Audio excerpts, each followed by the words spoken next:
It was the reign of Shah Jahan. On the banks of river Chenab lived a potter called Tulla. And he had another gorgeous, they're all gorgeous, right? Daughter called Sohini. Izzat Beg, a trader from Bokhara, happened to come to this town and visit this potter's shop. And he was enraptured not just by the artistry of the pots created by Sohini and her father, but by Sohini herself. And they fell in love. And Izzat Beg began to find excuses to keep coming back to that shop, would keep buying more and more pottery, and apparently went bankrupt and had to seek a job with Sohini's dad, all a clever plot to be close to Sohini. So he gave him the job of being his cattle herder, his buffalo grazer.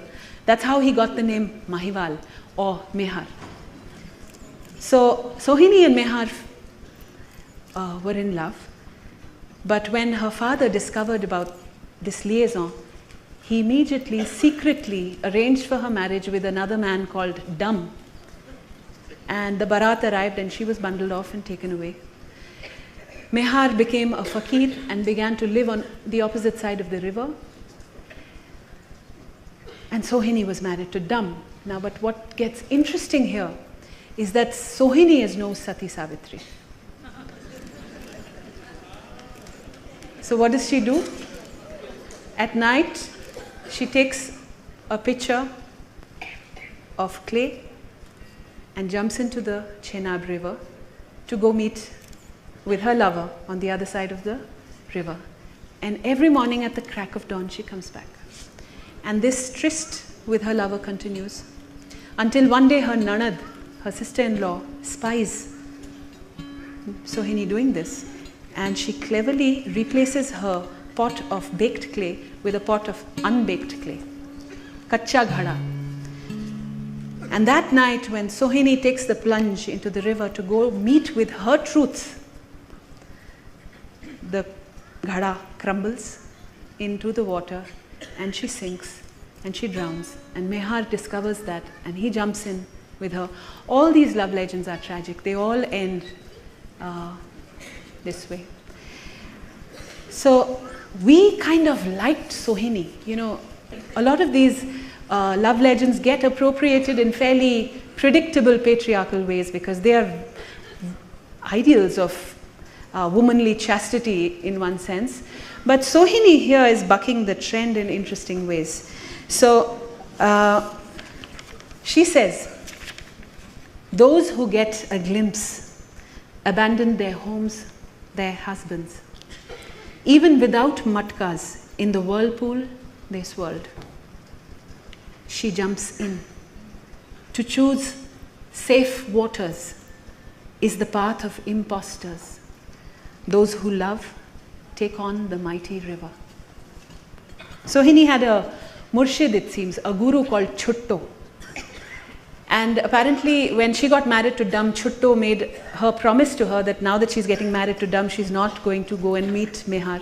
And she gave him her promise. But one night as she was creeping across the river to take the plunge, Chutto spotted her going and he challenged her and stopped her in her path. And Sohini turned to him and said, Chutto said, "You're going to break your promise to me?"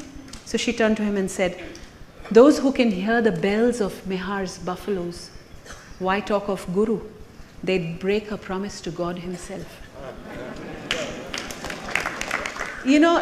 These poems erupt in a kind of audacious challenge to any sanitizing of the text and any flat reading of these love stories as only about spirituality and the divine and our meeting with God, which it is about. But I think what makes them so much more potent and charged is that they dance between the earthly, the sensual, the here and now, the of this world, and constantly play between these two planes of experience. And this, to me, I recall another poem by Heer.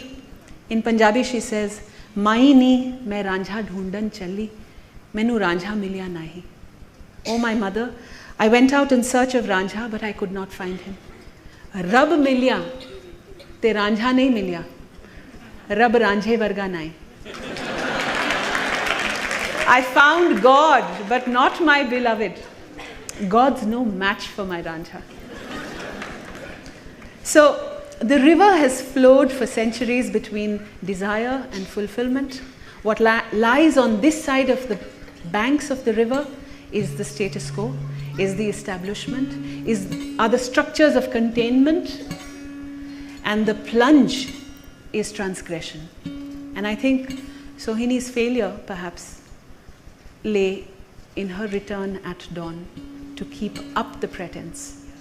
And in a sense, in Sohini's failure lies all our failure, as we struggle to move between this bank and the other, between Had and Anhad.